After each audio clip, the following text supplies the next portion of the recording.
السلام علیکم ورحمۃ اللہ وبرکاتہ۔ بسم اللہ الرحمن الرحیم۔ الصلاۃ والسلام علیک یا رسول اللہ۔ ایک غلط فہمی کا ازالہ۔ اذان بلال اور سورج نہ نکلنا۔ عوام الناس سے لے کر خواص تک یہ واقعہ بہت مشہور ہے کہ حضرت سیدنا بلال رضی اللہ تعالیٰ عنہ کی زبان میں لکنت تھی، جس کی وجہ سے آپ رضی اللہ تعالیٰ عنہ اذان کے کلمات کو صحیح طور پر ادا نہیں کر پاتے تھے۔ ایک مرتبہ آپ کو اذان دینے سے روکا گیا اور جب آپ نے اذان نہیں دی تو سورج ہی نہیں نکلا۔ یہ بھی کہا جاتا ہے کہ حضرت بلال کی سین اور اللہ تعالیٰ کے نزدیک شین ہے۔ اس واقعے کو کچھ مقررین بڑے شوق سے وعظوں میں بیان کرتے ہیں، اور کچھ لوگ کو بھی ایسے مسائل اور روایتیں سننے میں بڑا ہی مزہ آتا ہے۔ کئی معتبر علماء نے اس روایت کا رد کیا اور اسے موضوع اور من گھڑت قرار دیا، لیکن پھر بھی کچھ مقررین اپنی عادتوں سے مجبور ہے۔ مقررین کے پیشاورانہ مجبوری انہیں ایسی روایتیں چھوڑنے نہیں دیتی، ذرا سا جھوٹ ضرور داستان کے لیے ہے۔ ایسی روایتوں کے متعلق علماء محققین کی کچھ عبارات ہیں، ان کے قول ہے، میں نقل کرتا ہوں۔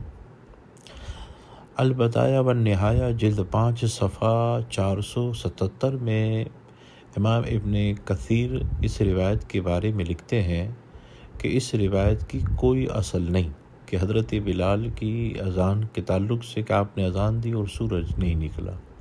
آپ فرماتے اس کی کوئی حقیقت نہیں۔ امام شیخ عبد الرحمن سخاوی اس روایت کو نقل کرنے کے بعد آپ فرماتے ہیں کہ یہ روایت عوام کی زبان پر تو مشہور ہے، لیکن ہم نے کبھی کسی کتاب میں اسے نہیں پایا۔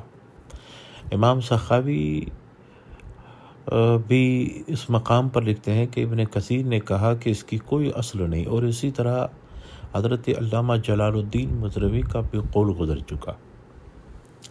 پھر حضرت علامہ عبد الوہاب شعرانی اس روایت کے بارے میں فرماتے ہیں کہ یہ عوام کی زبان پر مشہور ہے، لیکن اصل میں ہم نے اس بارے میں کوئی تائید نہیں دیکھی۔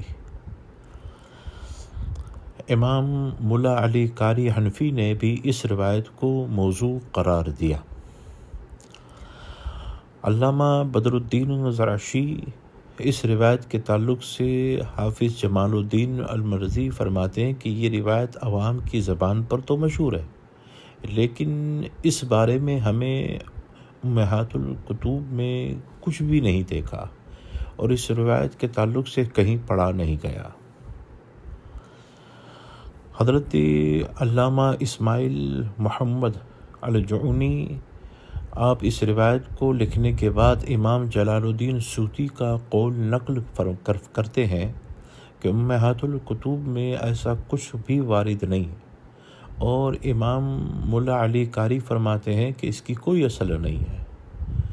یہ عوام کی زبان پر مشہور ہے، لیکن اصل کتاب میں ایسا کچھ بھی درج نہیں ہے، وارد نہیں ہے۔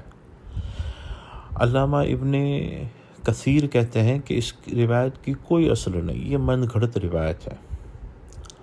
علامہ شریف الحق امجدی صاحب علیہ رحمۃ الرضوان لکھتے ہیں کہ یہ واقعہ بعض کتابوں میں درج ہے، لیکن تمام محدثین کا اس پر اتفاق ہے کہ یہ روایت موضوع، من گھڑت اور بالکل جھوٹ ہے۔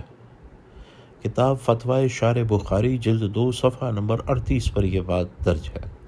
حضرت علامہ عبد المنان اعظمی صاحب لکھتے ہیں کہ حضرت بلال رضی اللہ تعالیٰ عنہ کو اذان سے معزل کرنے کا ذکر ہم کو کہیں نہیں ملا، بلکہ عین 5ویں جلد صفحہ 108 پر حضرت بلال رضی اللہ تعالیٰ عنہ رسول کریم صلی اللہ تعالیٰ علیہ وسلم کے لیے سفر اور حضر میں ہر دو حال میں آپ اذان دیتے اور رسول کریم صلی اللہ تعالیٰ علیہ وسلم اور حضرت ابوبکر صدیق رضی اللہ تعالیٰ عنہ دونوں حضرات کی آخری زندگی تک آپ مؤذن رہے، اذان دیتے رہے۔